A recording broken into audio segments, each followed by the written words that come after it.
Got the go button going.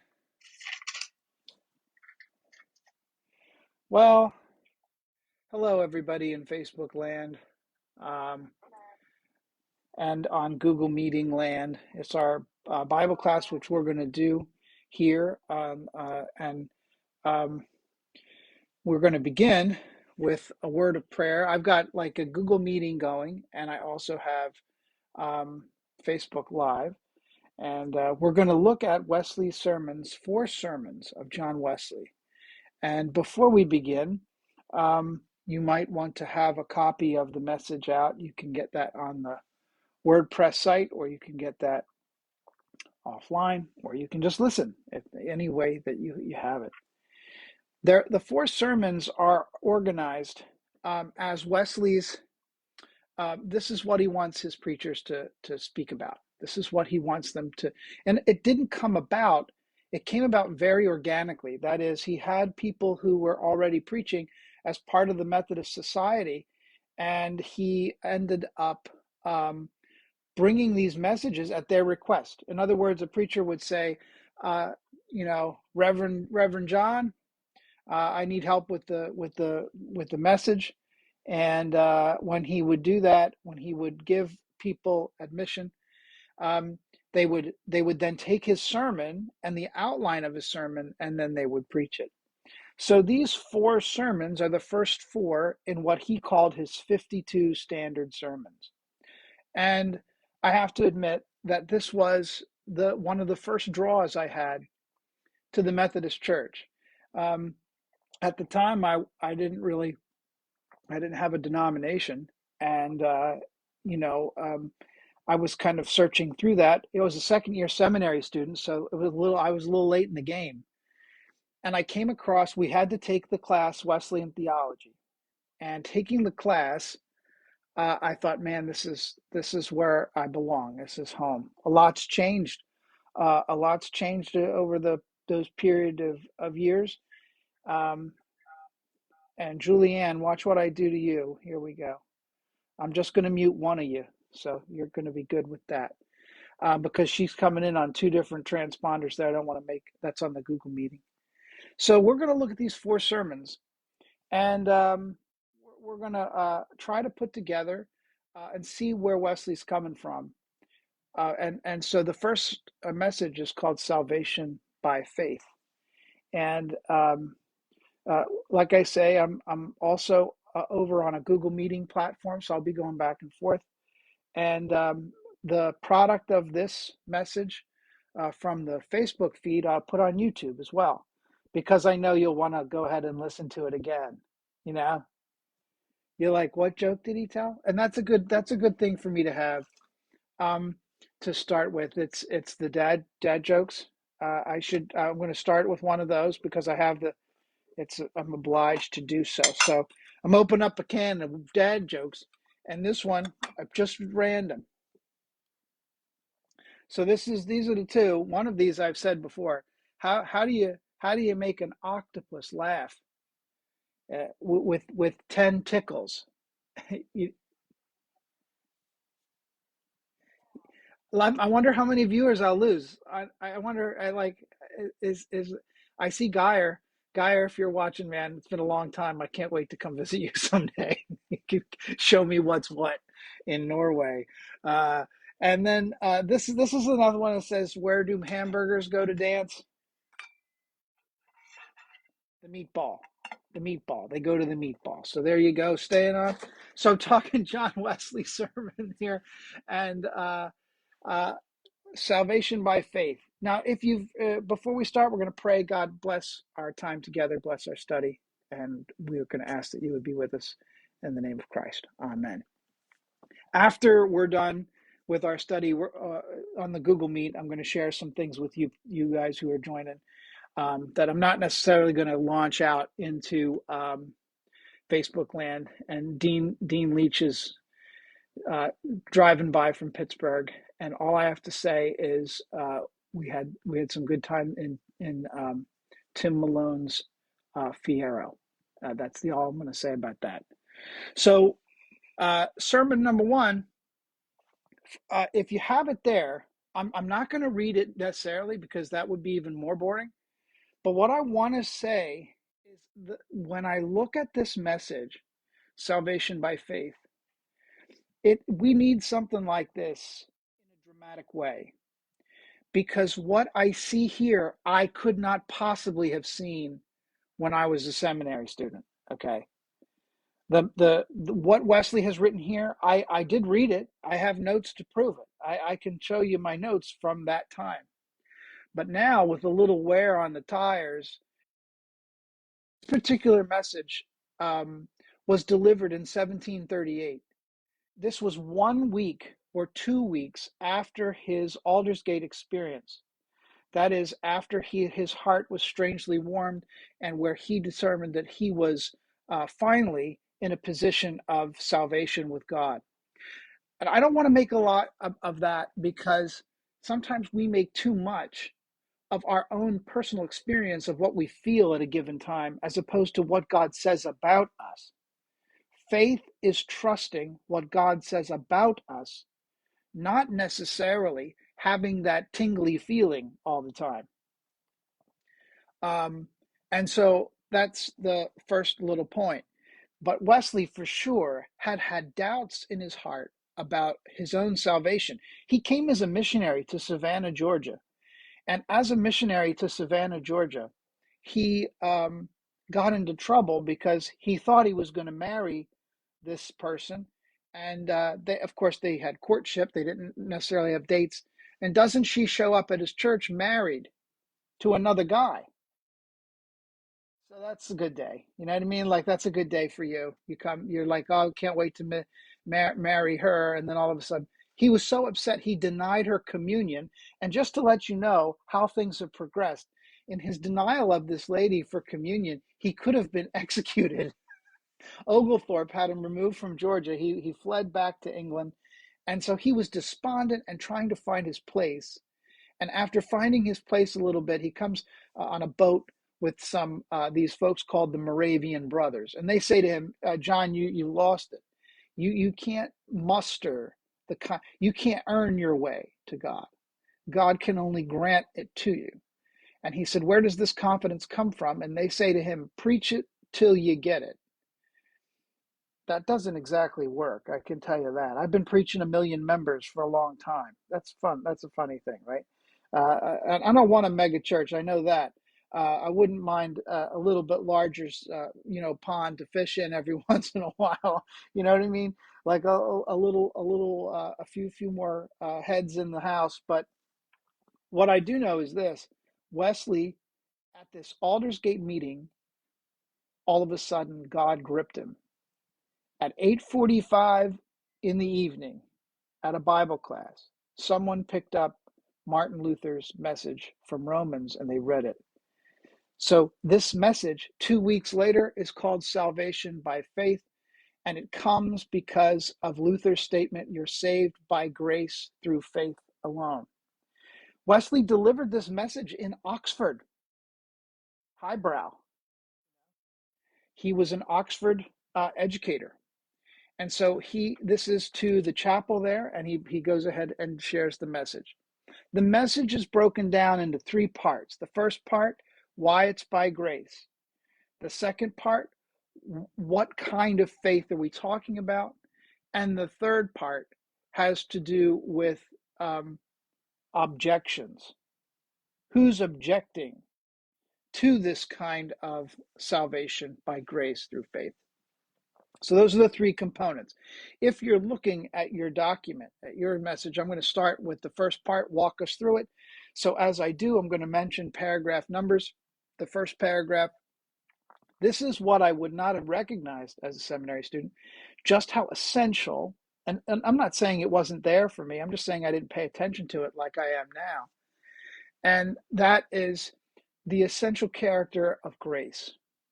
All the blessings which God has bestowed. That's the first thing he says. And that holds everything. It is all grace. It's freely given. God is free in God's freedom to distribute grace as God sees fit.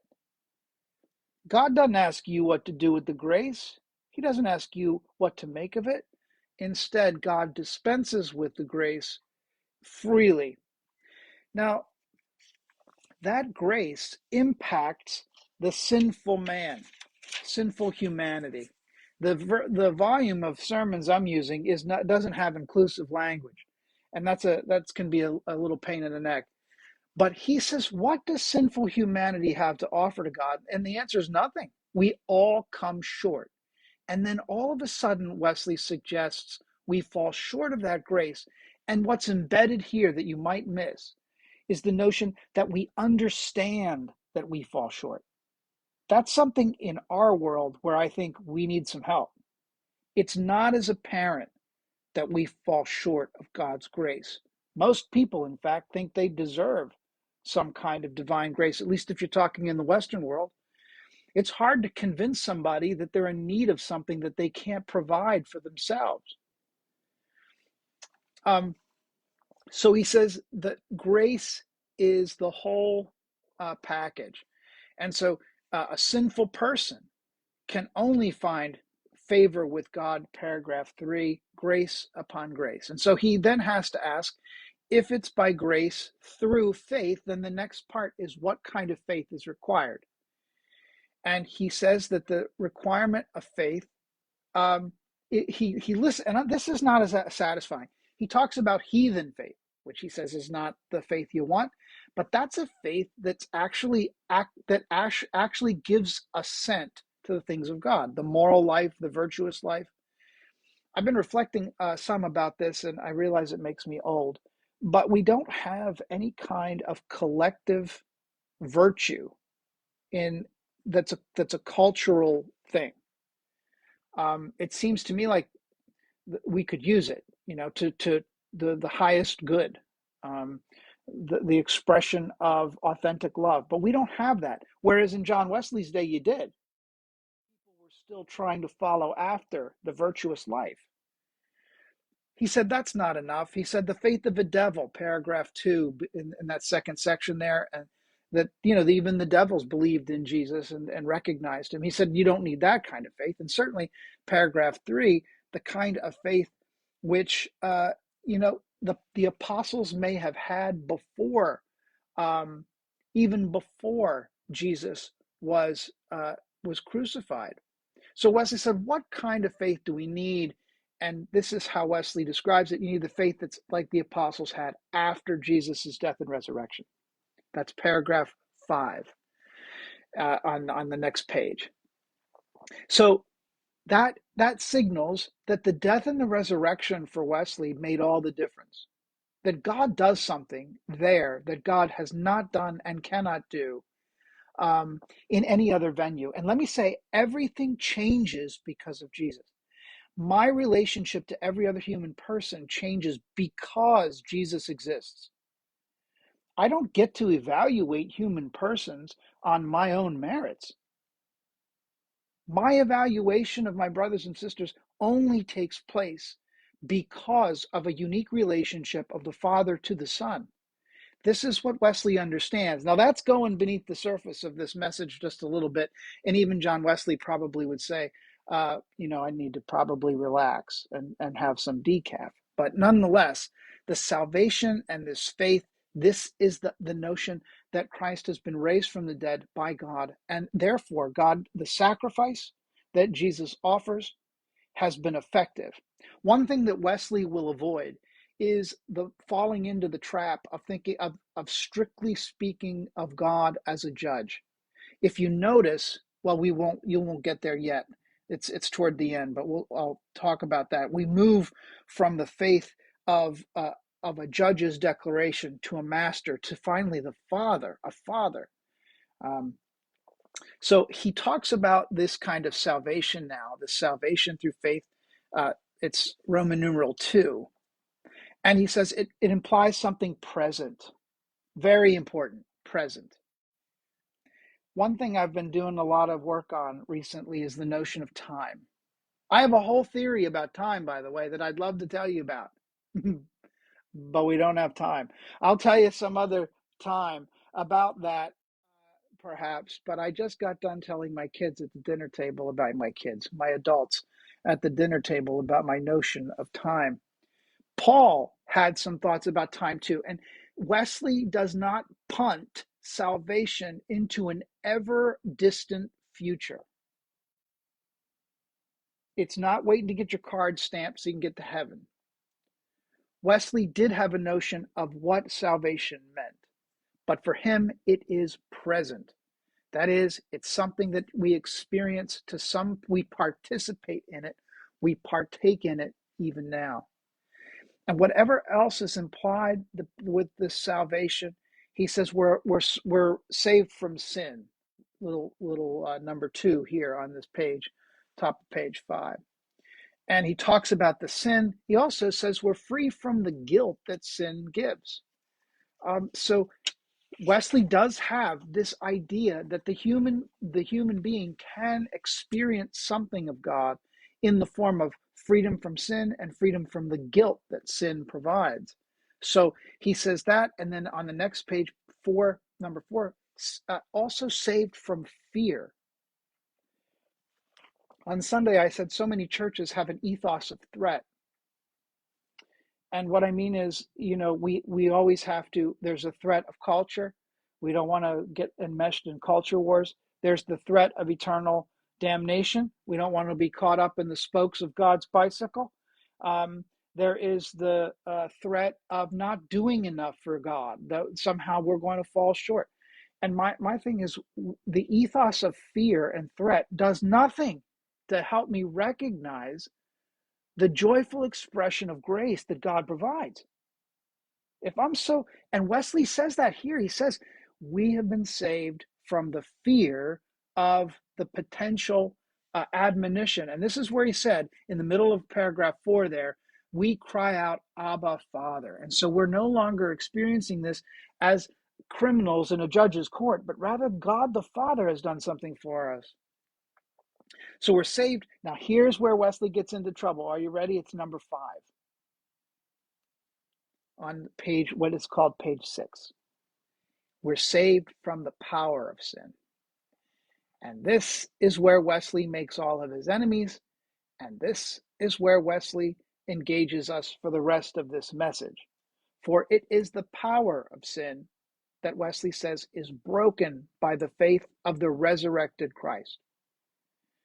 And what he means is that the tyranny of sin, as a constant reminder of our brokenness before God, is broken with the resurrection of Christ. That sin can no longer rule in our hearts. I've expressed this, I even expressed it on Sunday in church when I said, can you imagine 5 minutes of peace with God, 5 minutes where you're not sinful, 10 minutes where you're at peace with God, 10 minutes where you have not succumbed to the distraction of sin. Wesley said, if you can imagine these moments, then you can imagine the Holy Spirit breaking the power of sin over your life so it no longer maintains control. I think we need that. Wesley said that this was possible.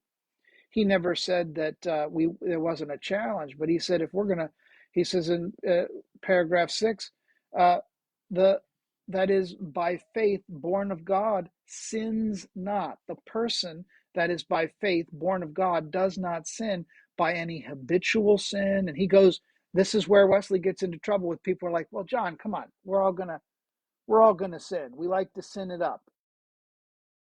And John Wesley said, you can't. That's not a life lived according to the Spirit. And he began those two aspects. I want to draw them together. The present nature of salvation, that is, we experience it here and now. And then the break in sin's power. They go together, you see. That's how it works. Now we move to the third piece, and you'll be relieved to hear that this third piece on the opposite of page 7, Roman numeral 3, is going to occupy very little of my attention tonight. And that is, it's the objections to the faith. And I have to say that these objections that he raises, that he finds that people raise, are kind of artificial from our point of view.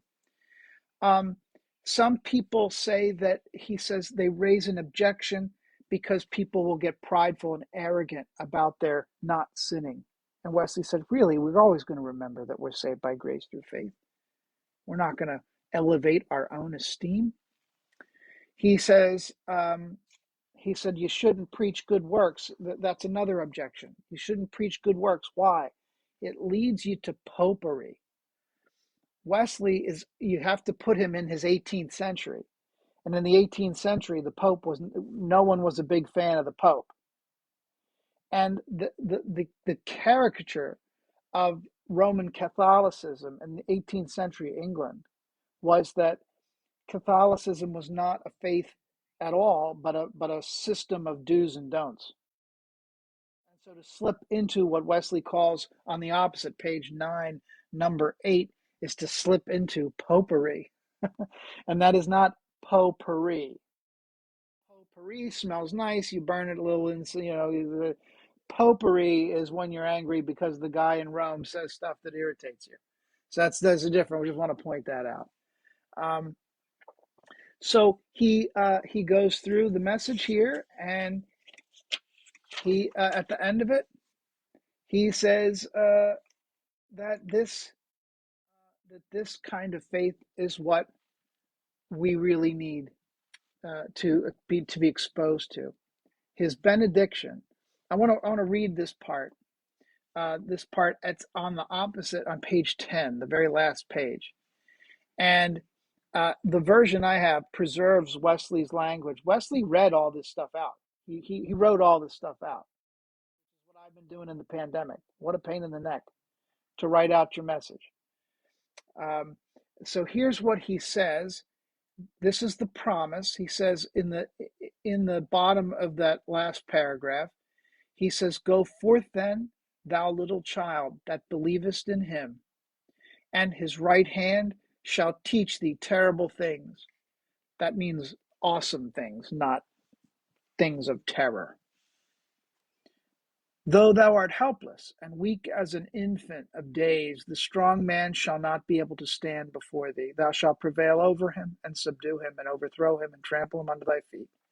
Thou shalt mark on unto the great captain of thy salvation, conquering and to conquer, until all thine enemies are destroyed, and death is swallowed up in victory." Wesley means to say that there's nothing in the world of sin that can ultimately triumph in the Christian life. And so that's a high bar to set. That is a really, really high bar to set. But John Wesley sets it. Now, before this is going to close the lecture part, and after that, I'm going to shut the Facebook off and then focus on the Google meeting for our discussion. But, we as Christians, we have a couple of things to try to reckon with. One is the immensity of God's grace. How large is it? The second thing we must reckon with is the smallness of humanity, how small we are in light of God's enormity of grace. Then in this message, the notion of faith is the notion that God extends to us salvation by this grace freely given that we participate in simply because God has shed that light upon our path, and then we also respond to it in kind. We say, "Lord, you've taken and you've done and you've blessed, and now help me walk in the light of your blessing in Christ." And Wesley had the audacity to believe that this was something that made a concrete difference in a person's heart and life, that the Spirit would lead out not only to have victory over sin, but the power of sin as well. Now, what John Wesley does that I won't do is he starts listing all the ways you can sin it up. And that's a different message. I'm not going to start listing all the ways because the Spirit leads us. Now, I'm going to have a prayer, and then I'm going to switch to our Google meeting. God, thank you for our time together. Your grace is immense. It finds us out, and you demonstrate it to us by calling to us. And so by faith, we reach back. pray, Lord, that you would embrace us all. We give you thanks in the name of Christ. Amen. If you're watching this on Facebook and you have a prayer concern, please let me know. Private message me if you like, so it doesn't, all of Facebook land doesn't have to see about your issue. But I'll be happy to pray for you. Services at Gibbsboro at 10:30 and at Blackwood at 9 o'clock on Sundays. And maybe if you drop by either online or in person. God bless you. Have a good night.